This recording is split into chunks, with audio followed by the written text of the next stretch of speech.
Olá, muito boa noite para vocês. O SP2 está no ar. E milhões de veículos devem circular pelas estradas de São Paulo nas próximas horas, na volta do feriadão. A Polícia Militar Rodoviária promete colocar todo o efetivo para acompanhar essa movimentação, com uma atenção especial para o trecho de Cubatão da Imigrantes, onde a ação de bandidos chamou atenção essa semana. Eles usaram cones para bloquear a rodovia e tentar assaltar os motoristas. Esse é um assunto para o Rafael Colombo, ao vivo, que está acompanhando já essa previsão, esse planejamento de como vai ser a volta. Boa noite, Rafael. Boa noite, Thiago. Boa noite a todos que nos acompanham. São esperados cerca de 100 mil veículos subindo a Serra do Sistema Anchieta Imigrantes, voltando do litoral. É um número alto, mas mais baixo na comparação com outros feriados. Um número que o Sistema Anchieta Imigrantes consegue absorver com relativa tranquilidade, embora, especialmente a partir ali da hora do almoço, haja a possibilidade de surgimento de um ou outro ponto de congestionamento. A polícia está preparando um esquema especial para amanhã, por causa da data, é volta e feriado, mas para evitar tentativas de assalto. Estão, inclusive, convocando policiais que estavam de folga ou em funções administrativas. A intenção da polícia, como eu disse, é evitar novos assaltos. Hoje foram divulgadas imagens de uma tentativa de bloqueio feita por motoristas na rodovia dos Imigrantes que tinham a intenção de assaltar motoristas. Isso aconteceu na quarta-feira, tudo foi registrado pelas câmeras de segurança aqui do Centro de Controle Operacional da Ecovias, de onde falamos agora. Vamos acompanhar mais detalhes na reportagem. Câmeras de segurança instaladas no quilômetro 57, em Cubatão, pegaram toda a ação dos criminosos na madrugada da última quarta-feira. Eles espalham 10 cones para bloquear a pista da Imigrantes, no sentido do litoral. No intervalo de 1 minuto, 3 motoristas chegam a reduzir a velocidade por causa do bloqueio, mas percebem a aproximação dos assaltantes e aceleram de novo, desviando dos obstáculos no caminho. O quarto veículo que aparece já é uma viatura da PM e desta vez é a quadrilha que foge, a pé mesmo. A polícia ainda tenta identificar os 5 bandidos. Cerca de 300 câmeras de segurança estão espalhadas pelo sistema Anchieta Imigrantes. Os equipamentos são controlados deste centro operacional da concessionária que administra as rodovias. Foi daqui que um policial viu tudo e alertou os colegas na estrada. E segundo a própria PM, a câmera não estava posicionada ali por coincidência. A rodovia é muito extensa, né? Nós não podemos cobrir 24 horas um determinado ponto. Porém, por já ser um local estratégico para nós mantemos 24 horas o monitoramento por câmeras. De acordo com a PM, os criminosos fugiram em direção a uma comunidade chamada Vila Esperança. Policiais fizeram uma operação no local logo depois e apreenderam 4 fuzis, munição e drogas, mas ninguém foi preso. Um dos carros que escaparam da emboscada é o do motorista de aplicativo Alessandro, que estava com uma passageira na hora. Tá fechado aqui? Ué? Pensei na minha cabeça, tem coisa errada. Tá fechado. Não é manutenção na pista, porque a forma de colocar cone não era aquela. Foi quando eu fui aproximando, eu vi um cara saindo de trás do cone. Tudo no escuro. Eu vi que ele estava encapuzado e de preto. Eu analisei aquela rota de fuga e vi um caminho para me fugir. Lógico, tive medo deles atirar. Abaixa. Assalto. Assalto? Assalto. Cê é louco! Escapamos. Que susto. A concessionária Ecovias disse que retirou os cones daquele trecho da Imigrantes, os cones que ficavam ali para ser usados para sinalização, e que daí ela está estudando novas alternativas de sinalização com foco na segurança dos motoristas. Falou também que o sistema de monitoramento da rodovia permitiu que a PM chegasse, como você viu, ao local do crime em menos de 2 minutos. E a polícia encontrou agora há pouco o carro da professora Fernanda Bonin, achada morta na última segunda-feira na zona sul aqui da capital. E a gente vai chamar o Wallace Lara porque é o seguinte, a polícia considerava, Wallace, importantíssimo o carro para a investigação. A professora foi encontrada morta 1 semana atrás, quase, né? Desapareceu no domingo, a polícia começou a trabalhar na segunda. E aí, nessa 1 semana, agora acabou encontrando o carro a 500 metros de onde o corpo estava. É isso? Boa noite para você. Exatamente, Eltis. Boa noite para você, boa noite a todos. O carro foi encontrado aqui no Jardim Satélite, na zona sul de São Paulo, onde falamos ao vivo. Estamos bem perto do Autódromo de Interlagos e a 500 metros do terreno onde o corpo da professora de matemática, Fernanda Bonin, foi encontrado. Nesse momento, nós temos cerca de 20, pelo menos aqui eu contei 20 policiais civis trabalhando na perícia desse carro. Eles já encontraram, nesse modelo, que é o modelo Tucson Prata, uma garrafa de refrigerante, uma garrafinha de refrigerante, uma latinha de refrigerante e também, Eltis, um aparelho celular que, segundo a polícia, se assemelha muito, é o mesmo modelo que a Fernanda Bonin utilizava, ele estava sem o chip. Esse aparelho também foi encontrado. Os peritos, a gente pode observar, já usaram luminol agora há pouco para buscar digitais dentro do carro. Trabalho grande que eles estão fazendo aqui durante praticamente toda a tarde. O carro foi encontrado por volta das 3 da tarde, quando os policiais foram informados por um vizinho que notou que o carro estava parado aqui há muito tempo. Outra informação importante, entre os policiais há a informação de que encontraram uma imagem de 2 pessoas saindo de dentro do carro. Essa imagem do circuito aqui da própria área estaria mostrando que 2 pessoas estariam saindo de dentro do carro. Então, a professora Fernanda Bonin, professora de matemática, ela desapareceu no último domingo, quando ela foi buscar os filhos que estavam com a ex-companheira dela, a Fernanda Fázio, e a Fernanda Fázio disse que o carro tinha quebrado, depois o carro tinha voltado a funcionar e desde então a professora ficou desaparecida. Esse carro aqui hoje teria sido deixado, que nós estamos vendo hoje, teria sido deixado nessa rua na segunda-feira à noite, pela informação que está rodando aqui, mas obviamente que isso vai ser apurado melhor mais para frente, e desde então ficou nesse local. Agora, hoje foi um dia de muito trabalho para a Polícia Civil, que saiu à busca de imagens e de vários outros indícios desde ontem à noite, após o depoimento da Fernanda Fázio, o segundo depoimento que ela deu lá no DHPP. Veja mais detalhes na nossa reportagem. Parte dos policiais passou a tarde analisando imagens do dia em que Fernanda Bonin desapareceu. Outras equipes foram às ruas buscar novos vídeos. Ontem à noite, depois de 5 horas, Fernanda Fázio, ex-companheira de Fernanda Bonin, com quem tem 2 filhos, saiu da delegacia sem dar declarações. Segundo a polícia, ela manteve a mesma versão do depoimento que deu na última segunda. Ela voltou a dizer que no domingo passado estava levando as crianças para a casa da ex. Por volta das 10 para as 7 da noite, na parte final do trajeto, o carro teve um problema na marcha e ela precisou parar na rua. Fázio então ligou para Bonin, que disse que estava indo buscá-los, um trajeto de menos de 10 minutos. Mas se passou meia hora e nada da ajuda. Fázio então disse que o carro voltou a funcionar e que seguiu a viagem para o prédio da professora, só que ela não estava mais em casa. A ex-companheira de Fernanda Bonin esteve ontem à noite aqui na Avenida Torres de Oliveira, no bairro do Jaguaré, na zona oeste de São Paulo. Fernanda Fázio mostrou aos policiais exatamente onde o carro dela teria apresentado falhas mecânicas. Agora os investigadores estão checando o que ela declarou. Eles também refizeram o trajeto do local onde Fázio disse que o carro quebrou até a casa de Fernanda Bonin. Deu 1 quilômetro de distância, o equivalente a 6 minutos de carro. O celular e o veículo de Fázio foram apreendidos e agora serão periciados. Porém, ela é considerada apenas testemunha. E chegamos na reta final. Agora falta menos de 1 mês para o fim do prazo para declarar o imposto de renda. E se você ainda não declarou, não tem por que adiar, não tem por que postergar. Hoje em dia está muito mais simples. A Receita até já fez boa parte do trabalho para você. Renato Biasi tem as informações. O prazo para acertar as contas com a Receita termina às 11h59 da noite de 30 de maio. Mas os especialistas dizem que ninguém precisa se desesperar. Tem um jeito mais simples de fazer a declaração.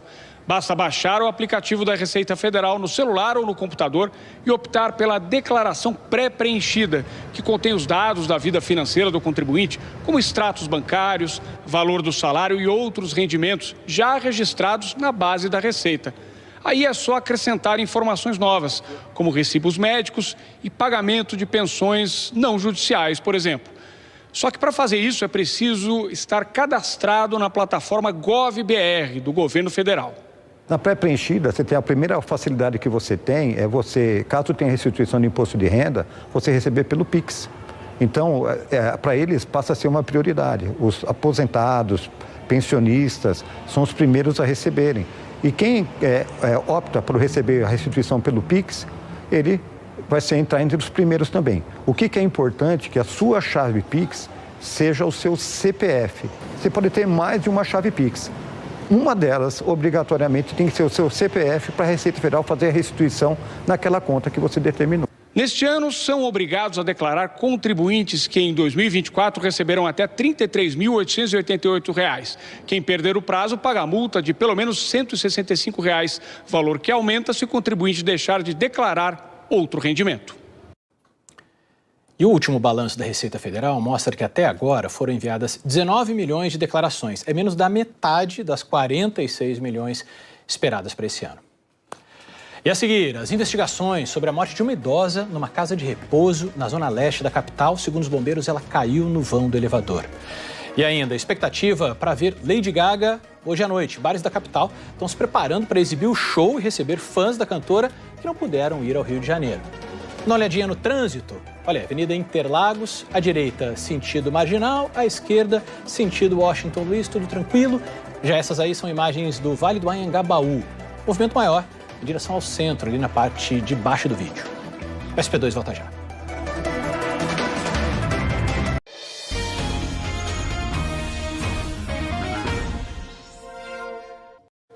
Agora, 7h06, o SP2 está de volta e a polícia investiga a morte de uma idosa em uma casa de repouso na zona leste de São Paulo.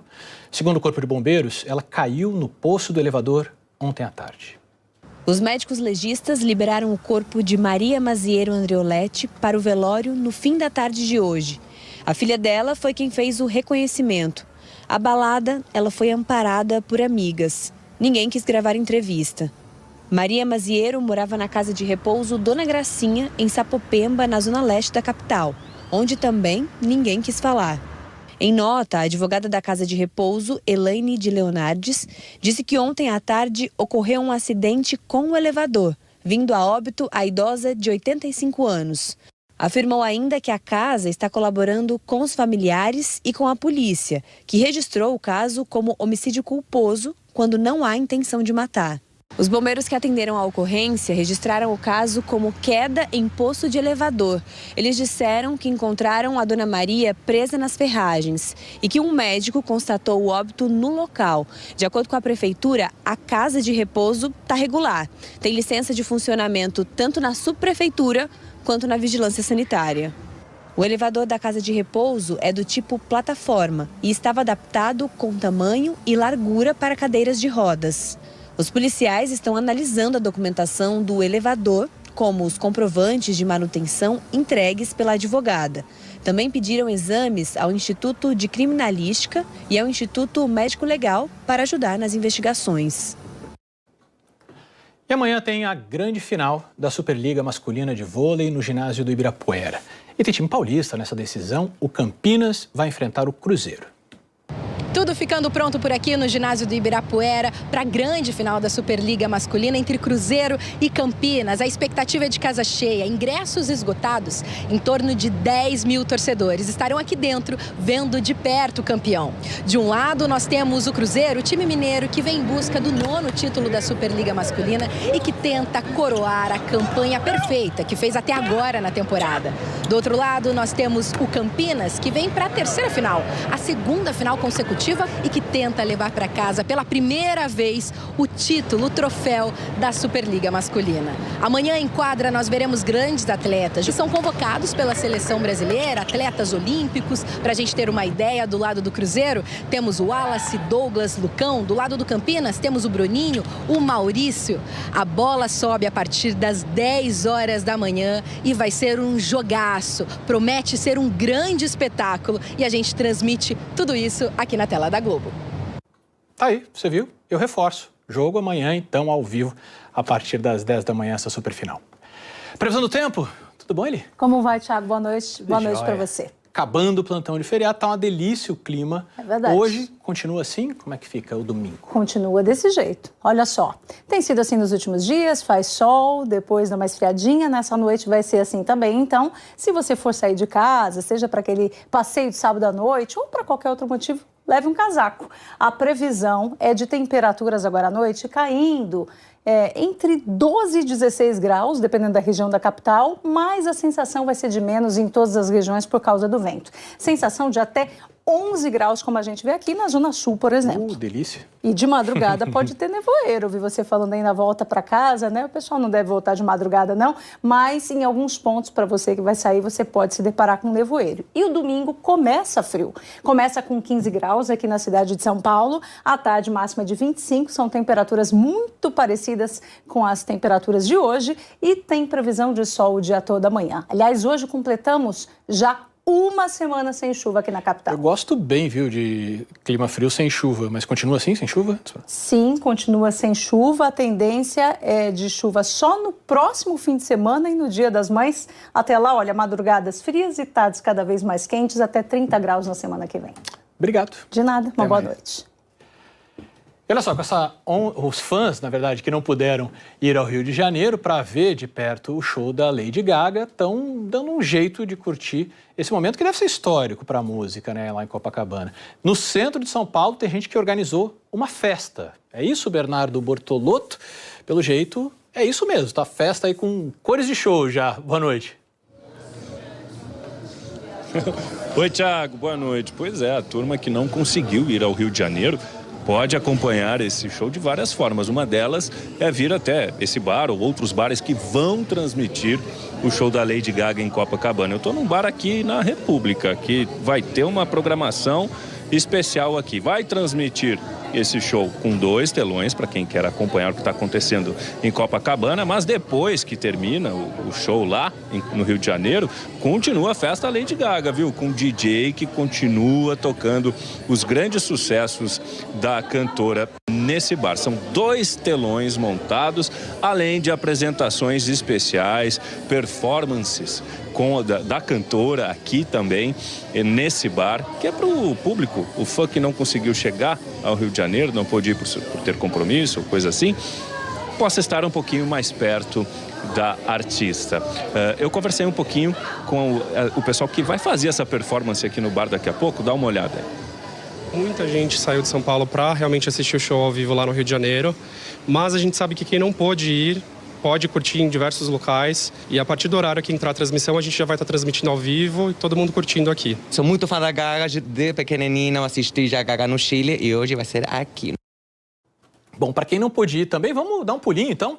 Copacabana, dá uma olhada como é que tá. Fernanda Grael, quanto tempo? Fernanda, conta pra gente como é que tá essa noite no Rio de Janeiro. Boa noite.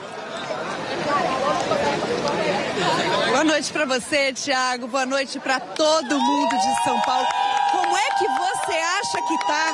A expectativa é enorme agora, falta muito pouco, o pessoal já tá aqui muito empolgada. É o reencontro da Lady Gaga, não só com o público aqui do Rio de Janeiro, não, com o público do Brasil inteiro, porque tem realmente gente do Brasil inteiro aqui nessa fila do gargarejo, gente que chegou ontem, chegou hoje de manhã, tá aqui há mó tempão. Você veio da onde? Vim de Cuiabá, Mato Grosso. Cuiabá, e tá sem voz por quê? Eu curti bastante o ensaio ontem. Mas calma aí que o show ainda não começou, guarda um pouquinho da sua voz. Você veio da onde, amor? Blumenau, Santa Catarina. Olha só, tô falando, gente, você, meu amor. Uniromonte Maranhense! Maravilhoso. Agora, olha, teve gente aí que não conseguiu vir pro Rio de Janeiro, mas tem paulistano que tá aqui também. Não é isso? Você falou que reservou o hotel, tão logo deu a notícia que a Lady Gaga vinha. A sair rumor na internet. O Eduardo Paz, ele soltou um spoiler. Aí eu falei, gente, eu preciso. Reservei 4 hospedagens no mês de maio, todas reembolsáveis. E aí quando saiu assim a data, eu falei, é essa. E cancelei as outras 3. E aí tá aqui desde que horas? Porque pra pegar essa grade... Eu vim pra cá depois do ensaio dela ontem. Então ela acabou o ensaio, fui lá, tomei um banho e tô aqui desde então. É isso, 24 horas. E vocês estão empolgados? Olha aí, Thiago, eu volto com você. Fernanda Grael, Obrigado, boa festa para todo mundo aí. Olha só, a Globo transmite o show da Lady Gaga ao vivo do Rio de Janeiro, depois de Vale Tudo. O SP2 termina aqui, você sabe, as reportagens estão lá no Globoplay. O Jornal Nacional hoje começa mais cedo, às 8 da noite. Bom fim de semana para vocês.